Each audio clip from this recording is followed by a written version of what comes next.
Welcome to our continuing series, Evenings with Sraddhalu. Namaste. Today we will cover human relationships, marriage, love, sex, celibacy, and yoga. And I want to say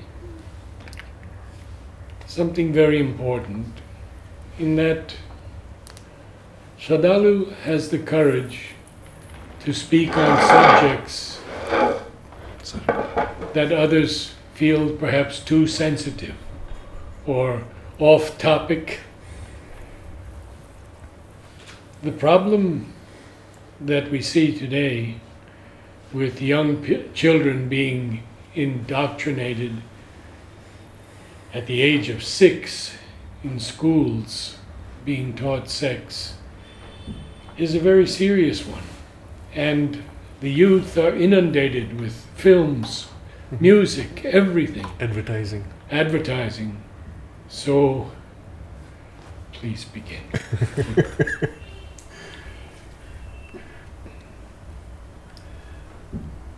I've seen 2 generations of families connected with the ashram and with a general spiritual orientation. And through those 2 full generations, I've seen so many problems, misunderstandings, misconceptions around this whole question of relationships, marriage, the place of sex in marriage, in life which is spiritually oriented. And a lot of it goes back to certain mixed ideas that come from religion and from the ascetic traditions, which look upon both marriage and sex as something which is not only forbidden but something inferior, wrong, anti-spiritual. And the form that it takes normally, as I see so many young people, because they've grown up in a spiritual climate in the house, they have a spiritual ideal or at least a spiritually inclined life. And so they will come up with things like, I want to dedicate my life to the mother. I don't want that kind of life. That is bad, that is inferior. To be married is somehow infra-dig or even anti-spiritual. And you can see very clearly that they're not ready for a life which is totally consecrated to a exclusive spiritual development. Very few people are really. Most people are in a phase of development where a spiritual inclination is there and there is a preparation for a more concentrated spirituality which may come later. But there is a growth which is begun, which is good. But at that stage, to declare that you do not wish to get married, you do not wish to enter a family life, often leads them at late teenage or early 20s into all kinds of conflicts and difficulties. Some of them even come to the ashram thinking that they are ready to dedicate their lives to a spiritual focus, and then they either end up leaving in order to get married, or within the ashram developed marital relations which then they feel guilty about. And if they leave, then they feel that they have somehow fallen out from their ideal and they end up with some kind of self-criticism and confusion. And there are others who, having been married, somehow feel guilty that they have a married life or they have sexual relations with their partner, and somehow it conflicts with their spiritual aspiration because they have this idea that it should not be so. Always the end result is internal confusion, conflict, and some kind of division where a part of them has this ideal which is semi-ascetic and another part which is needs human relationship, human intimacy, and even sexual relations, and the two don't link. And I've seen this happening so often among so many that I think it is so important for us to be able to discuss this freely and bring clarity into this whole space.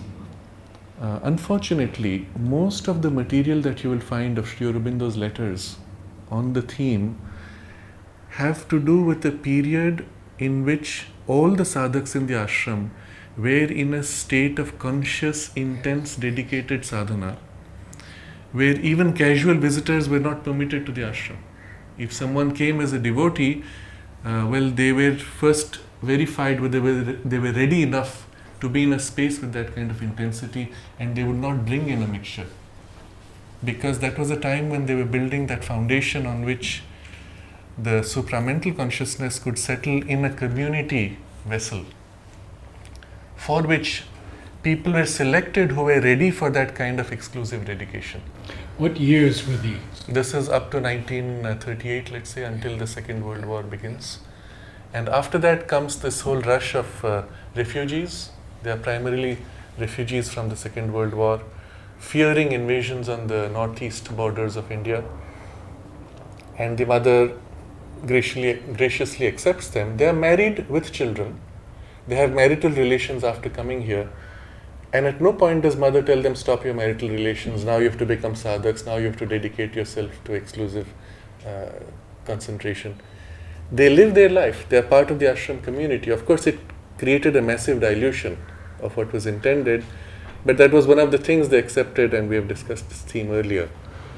But those letters which Sri Aurobindos wrote were to sadhaks who were already in that exclusive focus and were facing occasional difficulties with sexual impulses in dream, sleep, or some subconscious impulse. They were already in an environment which was completely insulated from these vibrations.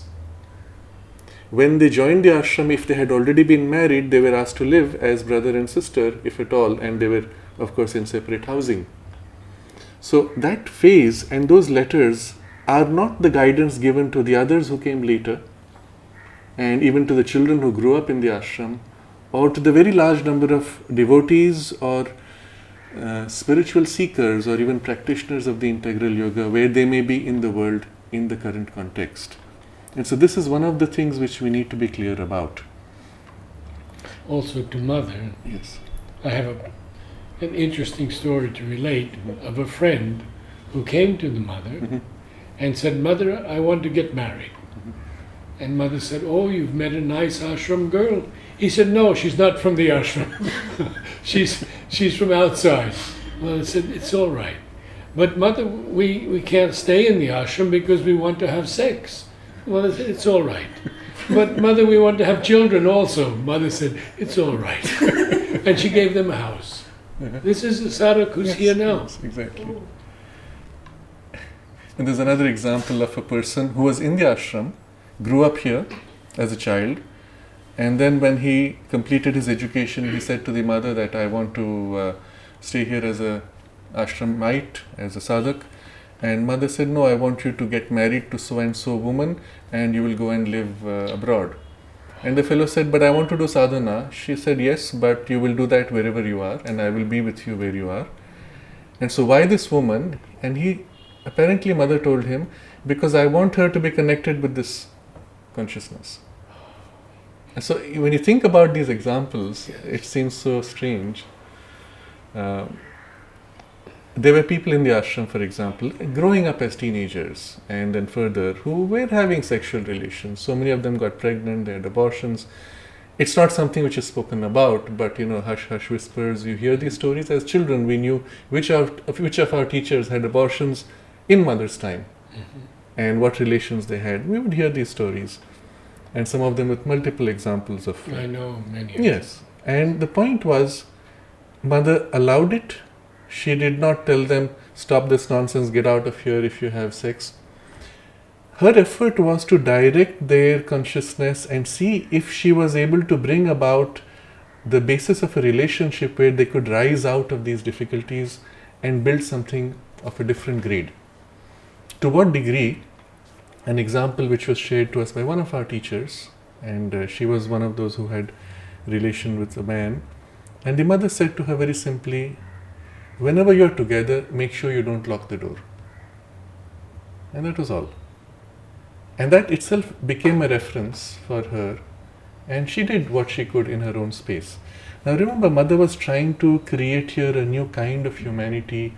She was trying to deal with the problems that humanity has as far as the sex impulse is concerned and related drives associated with it, to see if a greater refinement could be brought. And to that extent, she permitted these mixtures, and the ashram as a community in consciousness terms was a slope, a core which was concentrated as before, and then from there various degrees where you could find your level as you slid up or down according to your current context or situation in your passage. So all of these are problems which Mother implied would have to be dealt with later if the ashram had grown as a small, narrow community. But now, because of the mixture of the people who came in, those problems were taken up earlier. Now, all of this is just to set a background that the situation is in fact more complex than people normally understand. And so I want to get to first principles. Why at all is marriage considered so important, and what's the place of sex at all in human life? If you look at the basis for this, Sri Aurobindo explains this: the sex impulse itself is created by nature in order for procreation. Very simply. For the purpose of procreation, it should be something so powerful that it should be compelled on a species irrespective of what happens. As for example, the hunger for food. These are two impulses which are so deeply rooted because they relate to survival of a species. You should eat. You cannot say there's no food, I don't feel like, and so I won't eat, and then the whole system collapses. The drive for hunger should compel you whether you like it or not. Equally, the drive for procreation. But there's a timing. And in animals it is seasonal. Hunger is daily, procreation is seasonal. That impulse being so deeply founded from its early beginnings, as the human being evolves out of the animal, we inherit all of these animal tendencies. Except as we come into our own as thinking beings, the mind takes over all of the animal tendencies, including tendencies of fear, anger, hatred, which are all survival instincts, takes them up and begins to regulate them, tries to put them in a framework of the mind's values, tries to refine them and raise to the mind's ideals to whatever extent it can, and that's part of the civilization in emergence from barbarism, part of the whole refining and culturing of human nature itself, which is an effort to rise out of the animal. Marriage in that framework takes a very important place because it takes this overpowering instinct and tries to contain it and divert it into stable forms. So if you see societies at various stages of development or refinement, you will see that the moment they notice, the drives are getting very strong in our youngsters, they get them married off. So now you've contained the impulse, otherwise it destabilizes society. What if somebody, young person with a high drive, now starts interfering with existing balance of the marriage in the community? Anything is like that is possible. So you direct them, put them in their little box, and the word interestingly used in India particularly, we are settled. So someone, once they are married, they have children, they say, now he is settled in life.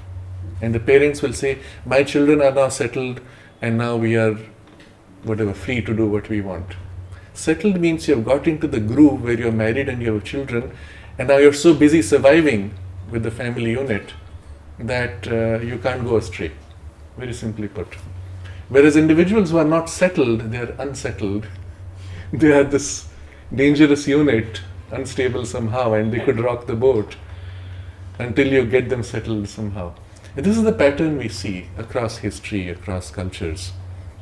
In perspective of the church, for example, in the West, you will see the 3 points that it grips people on. Birth, and you go through the christening process to be put under the influence of the church in an occult way. Death, you have to be passing through the church in order to ensure you go to heaven. And in between, marriage. So birth, marriage, death are the 3 points where they grip a person, and if you can grip these 3, your whole life is under grip of the church, very simply. So you see the place of marriage in this context because it seizes upon one of the most powerful instincts.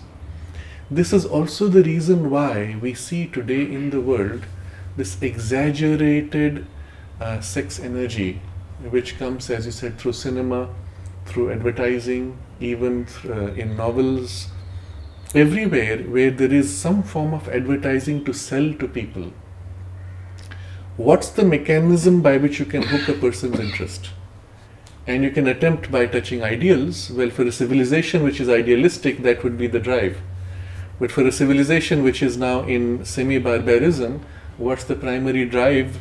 Well, it is not even survival, it is procreative instinct, the sex instinct.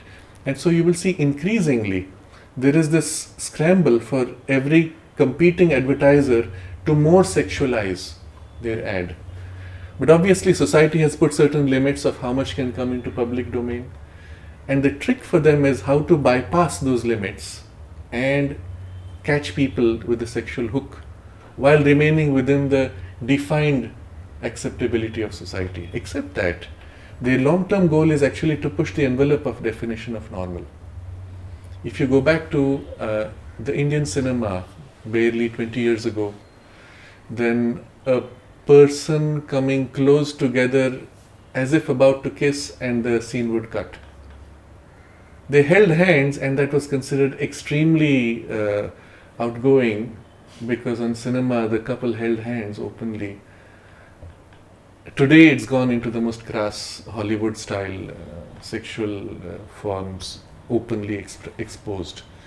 The difference between the two, though, in terms of the effect of consciousness on the viewers, in the first there was a refined form and almost bordering on the idealistic. Love in the cinema of 20 years ago or 30 years ago had this very romantic, idealistic turn, and there was a subtlety and a raising to something which is pointing to an ideal at least.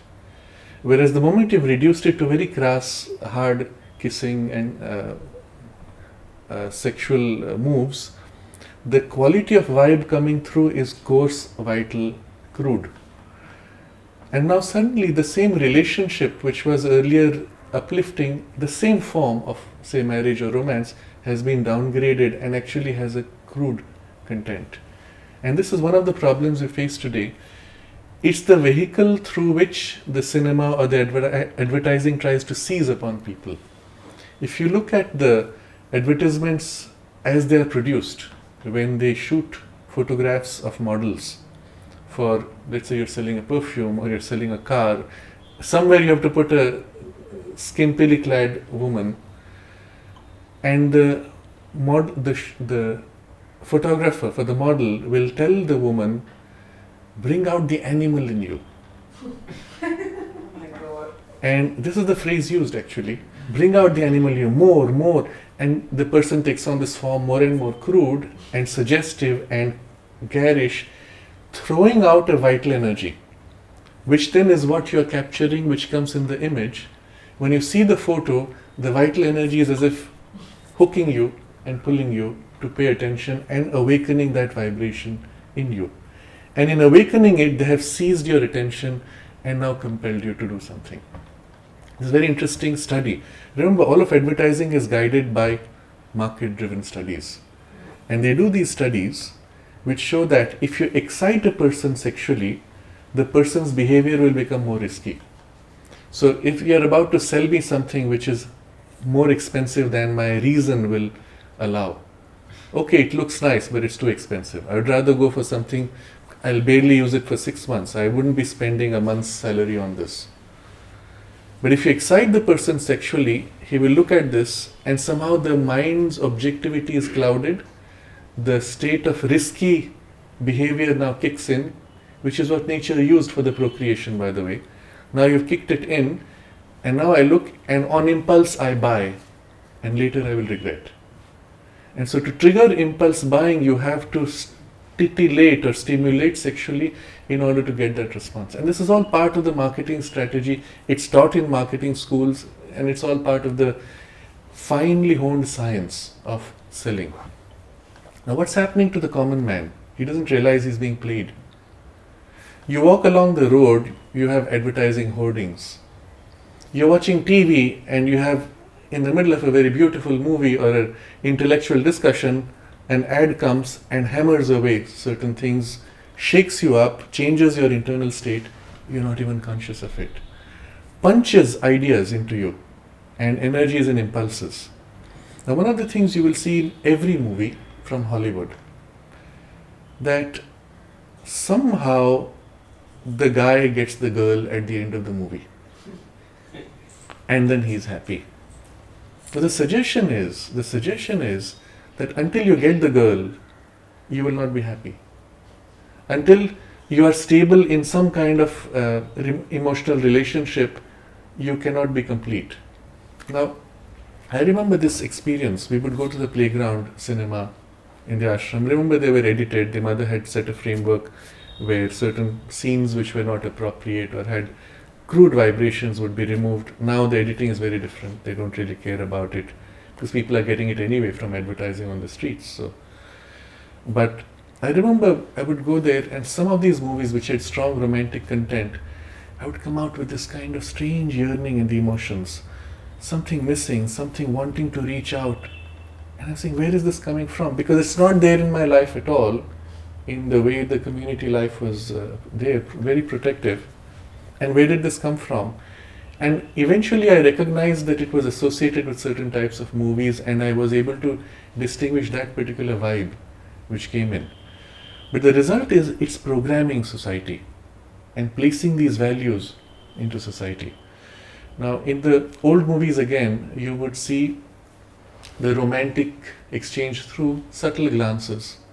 Today's movies, it is much more garish, up in the front, making strong, suggestive, attractive, crude sexual gestures or language to provoke the attraction, etc. And all of this now programs itself into society, where this now becomes the acceptable norm. What's happening to a person who now grows up in this atmosphere, when these become the values, and particularly the coarsening? When they now conceive of marriage, these are the values, this is the framework that is given to them by society through the cinema. Except that if they are more refined internally, there is a more subtle or psychic turn of character, it feels crude. But somehow I feel as if I don't fit into the society, and I don't like this. I don't want to be in it. That's the feeling that he gets. And it separates that whole part of life and compels you either to an ascetic turn or an acceptance of the cruder values as the only way in which you can manage in life. And only because the standards have become more coarse and crude. So, the correction we need to recognize is this. First, that human relationships, the sense of companionship, even the need for intimacy or sexual relations, is an acceptable and valid part of human life. All of these need not be crude as they are projected in a large part of the content. All of these can be refined and raised, not only refined to ideals of the mind, but even raised in a spiritual direction. And if you accept this basis, this principle, then you do not feel the need to be in a contradiction with your deeper or higher sensitivity or spiritual aspiration and values. I remember Panditji wrote about this when he approached the mother with a question from somebody who asked mother, should I get married? And Panditji was sure that mother would say no, but he was surprised when mother said, her reply was simply, it depends. For what, and what will be the relationship you have? Now, this was somebody who obviously had a certain refinement, and that's why the point was not marriage. Marriage is only an external form. What is the nature of the relationship? Whether that relationship is conducive to a conscious evolution, or whether the relationship contradicts the possibilities of your growth and refinement of consciousness, that's the only criteria. In Oroville, mother said there should be no marriages.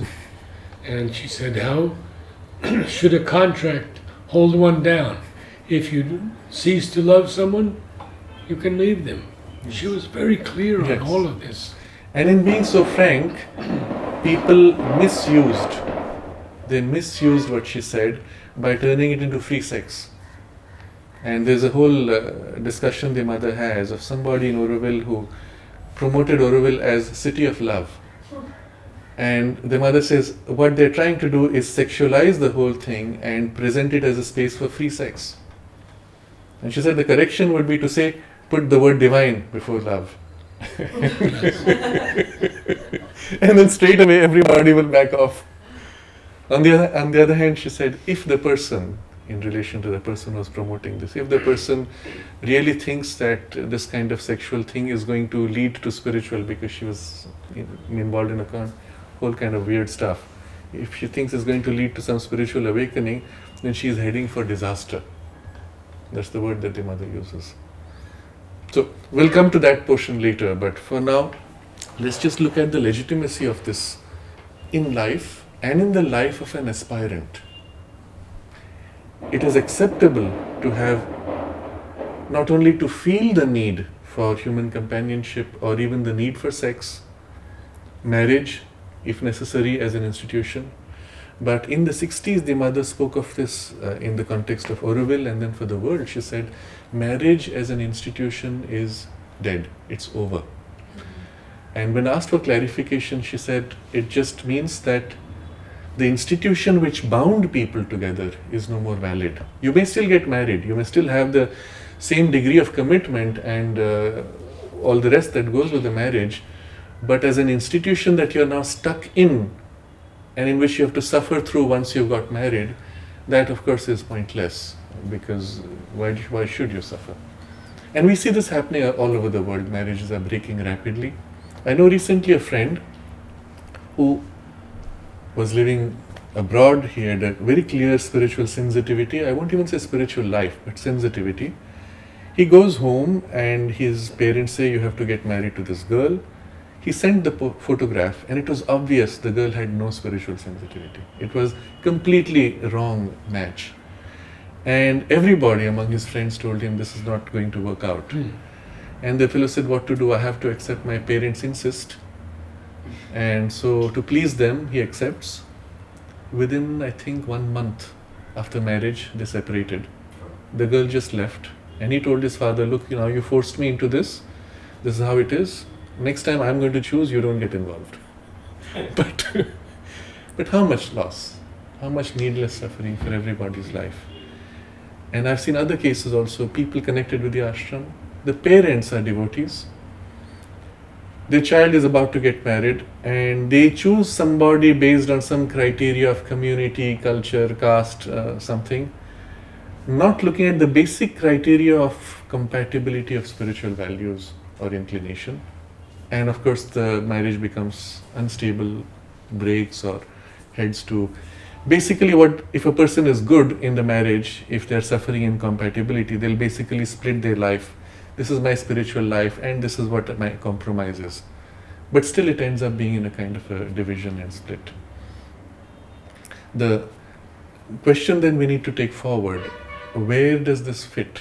Is romance acceptable? Is sex acceptable? What about the need for companionship and so on? And there I have a very clear reference. Does it help you to grow in your consciousness? I'm not using the word spiritually, I'm saying in your consciousness. Will you become a better person? Will you become more sensitive, more caring? Will you work better to fulfill your higher values and ideals? If so, go ahead. And you're not talking of spirituality yet. If it will help you grow in your spiritual consciousness, all the better. But just at a very basic human level, will it help you to grow? Yes. If not marrying is going to get you into the opposite way, you'll become more harsh, less sensitive, because you have to hold back and repress or suppress your emotions. If it's going to create instabilities because you're holding back a sexual need and a need for companionship, which now you have to enforce by isolation, and it's going to destabilize you, then I will suggest that you don't do that. Please go ahead and get married. Find someone compatible, of course. That's extremely important. But will it help you to grow? This should be your only first reference. And it need not come in the way of spirituality. This is the important part. You can grow spiritually together as companions. Why not? If you could grow together as friends, well, why not in a married life? And the question then boils down to finally, What about sex? Is it not unspiritual? And this is the idea.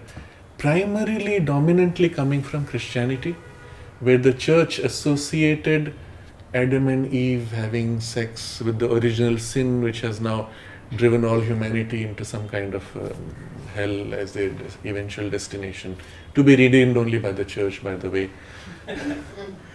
And if the church sanctions the sex, then somehow it is acceptable. Or the church, depending on the types of church, they will say only sex if you're going to have a child, but not otherwise. But you must have children because the church needs more followers. And it's all very messy. So much guilt has been associated with it. On the other hand, in reaction to this, there is in the new age a lot of junk which comes in the form of spiritual sexuality or sexual yoga or what they call tantric yoga. Unfortunately, this has added more confusion rather than bringing clarity. First of all, what you see in the West as projected as Tantra or Tantric Yoga is not Tantra. What they have taken is the text of the Kama Sutra. Now, Kama Sutra is a text which has to do with sexuality, and it focuses on the psychological, biological, physical, and other aspects of sexual fulfillment and variety, etc., which as one of the manuals of practice was a reference point for young couples to explore possibilities in India. Acceptable. But that is taken, mixed with certain traditions which are associated with the Tantra, and what they end up teaching is how to make sex more pleasurable and make it last longer, and that is somehow Tantra Yoga, as if it's going to lead to spiritual awakening. And that is a complete, as Mother used the word, disaster. Because what you have done is going to only lead to further excitation and not to spirit.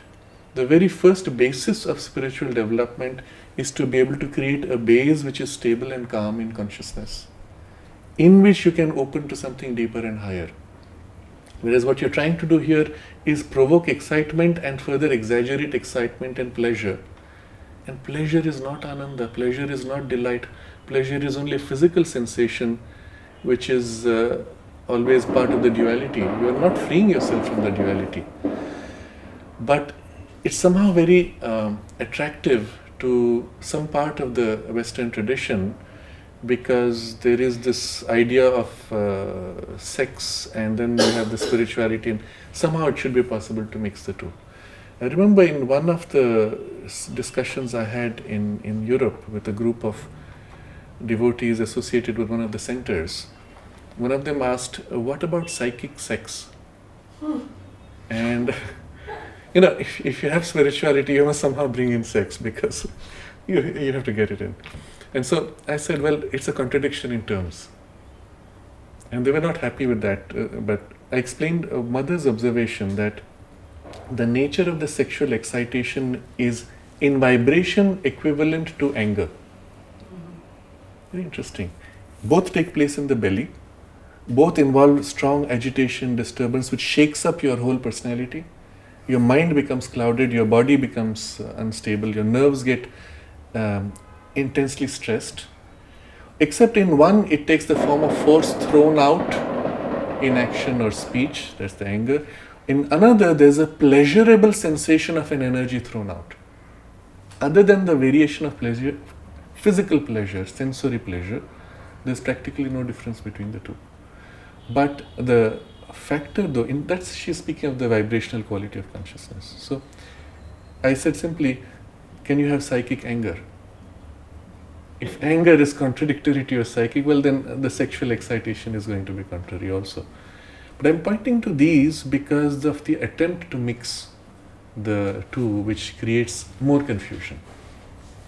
But yes, sex and sexual relations can be a part of somebody's spiritual life as a concession to the need that is felt at a certain level of your consciousness, at a certain stage of your development. But my insistence is it's not something to feel guilty about. Do you feel guilty about getting angry? Do you feel guilty about feeling jealous? You rather accept it as, okay, things which are there in my nature, and you work along it. You get over it eventually.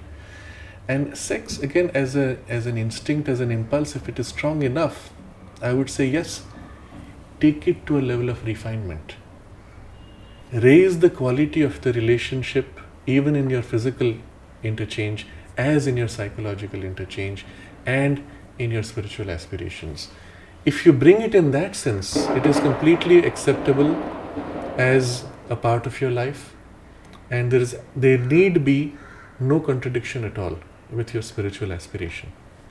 A point will come in your evolution when the sex impulse will cease to have the same compelling character. The character of deeper intimacy, companionship, and inner closeness in your relationship will fill to a degree that the physical component of it will become negligible or irrelevant, and at some point it will have no distraction at all. I would not even place that as an ideal to be worked for unless you feel the need for it.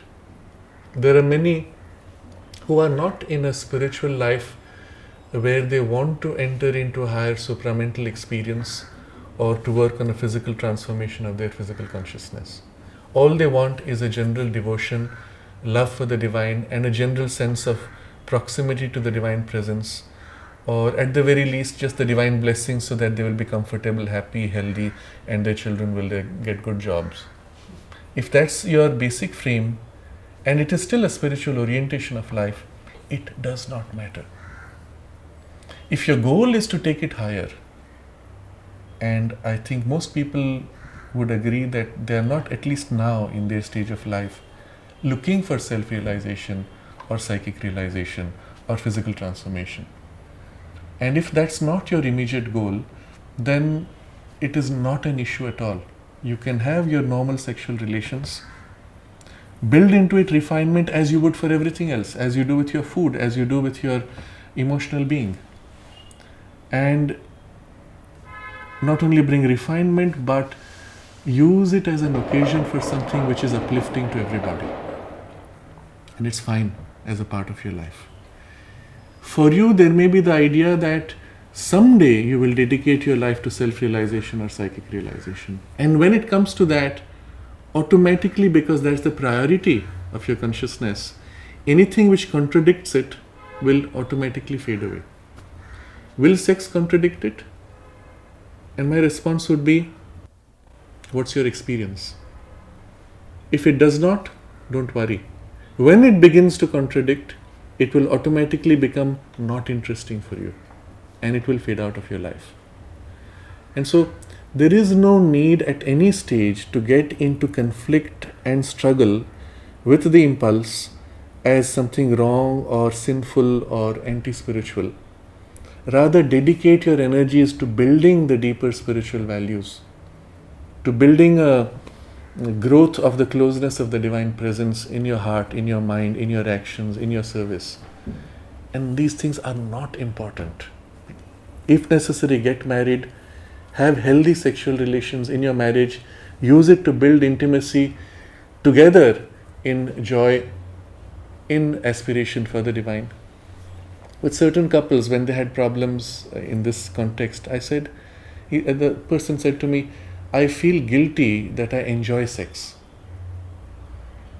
And I said, why? And well, because it contradicts my idea of spirituality. I can't think of the mother when I'm enjoying sex with my partner.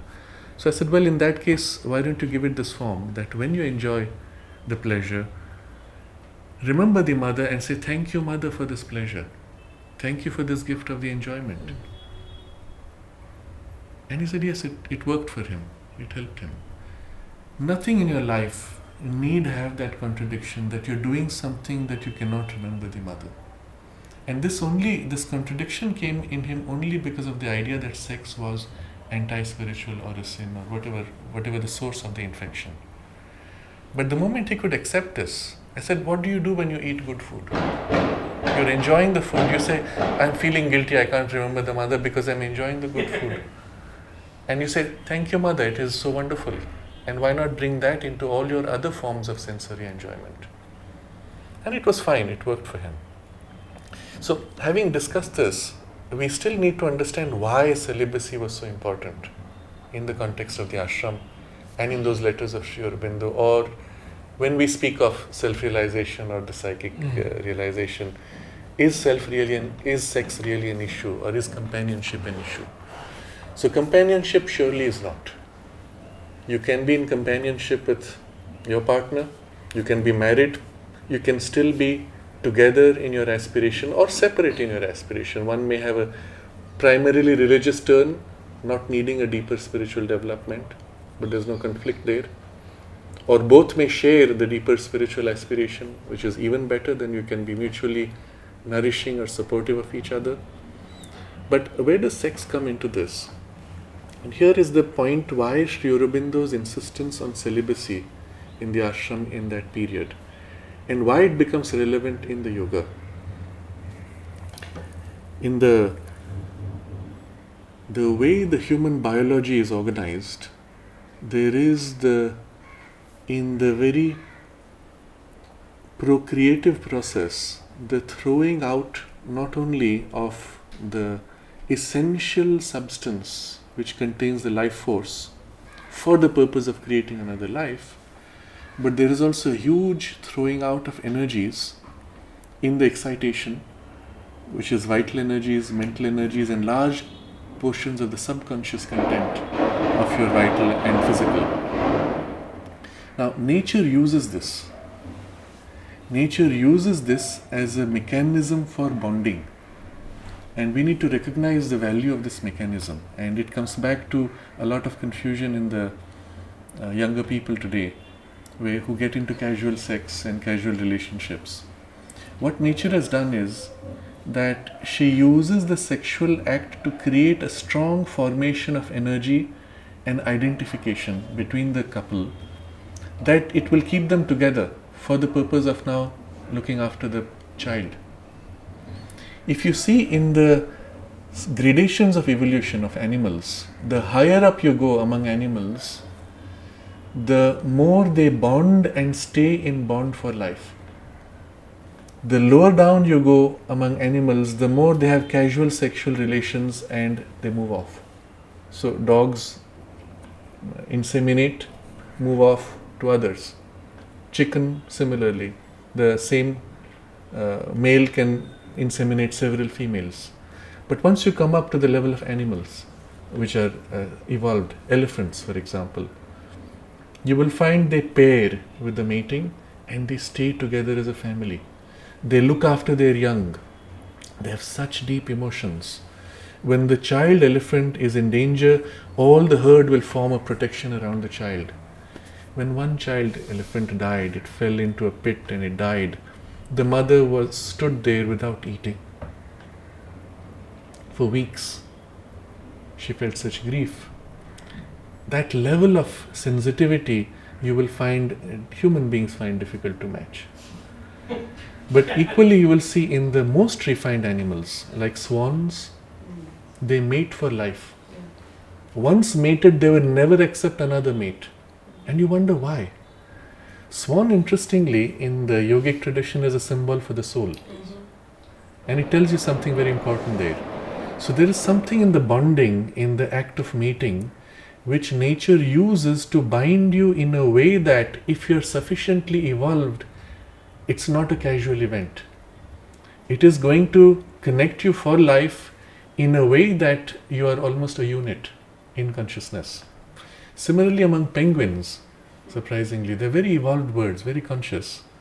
Once a penguin has mated, they are bonded for life. And there's interesting documentaries which show this.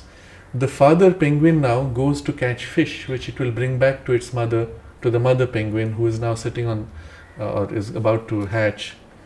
And then they'll take turns sometimes once the chick is born. When he comes back from the fishing expedition, there are 1,000 penguins. If you've seen those pictures, they all look exactly the same. Black and white, all with the same sound. And meanwhile, the mother penguin may have wandered around in the group. How do you recognize? Smell. How do you smell among 1,000 people? How do you identify the smell? And this penguin is going to waddle along and wander through this crowd of 1,000 and find its mate and recognize and be with them. Amazing. Amazing. That kind of commitment and dedication, and it's all instinctive, we say. But look at what nature is showing you as an example. As you go up the ladder of evolution, there is a kind of a permanence to the mating. There is a certain sanctity, we may say, to that. So now when you come to the marriage institution itself, the institution attempts to bring this sanctity to the wedding. And that's why they bound people. Now you're married, now it's sacred, you can't break it. That was, of course, under the church it took a very crude form. But if you see the form of the wedding ceremony, you'll see broadly three patterns. In the Christian tradition, the church would have the vows, wedding vows, where the priest now officiating will say, do you so and so agree to take so and so as your husband, wife, in sickness and health, in good times, bad times, until death do you apart? And you say, yes, I do. And the other says, yes, I do. So it's a contract. Now that you have agreed under the authority given to me by the church or by God, I pronounce you man and wife. Till death do you apart, by the way. So it's a contract. You have agreed to it, now you're bound. In the Islamic tradition, it goes back to a period when the slaves would be sold. And so that pattern remains, and the male will declare to the female the price that he is willing to pay to own her. And he asks, do you agree? And she agrees, and then because of an agreement of a price in exchange, you are bound now. And you are his possession, technically, because he has purchased you. Now, in the more refined societies, for example, among the Shias in Iran, they will only have one partner. They will not accept multiple wives. And because that's still a remnant of the old pre-Islamic tradition of the values which came into the marriage. And it was a very high culture at one point. And those values still remain. But still there's an element of a contract. In India, the meaning is completely different. And it tries to capture this ideal and give to it the most concrete form so far developed in any culture by saying that up there in the spiritual realms, there are always the masculine and feminine aspects of the divine. Vishnu is with Lakshmi. And the two represent together the completeness of the divine consciousness in its supporting and in its manifesting aspect. And here on earth, the male aligns to this aspect, the female aligns to that aspect, and you are replicating in your wedding the union of the gods. And so from the Vedas, the verses associated with the union of the gods are recited, and the husband is told, now you are Vishnu, and the wife is told, now you are Lakshmi. Or if the traditional is Shaivite, they'll say, now you are Shiva, and now you are Parvati.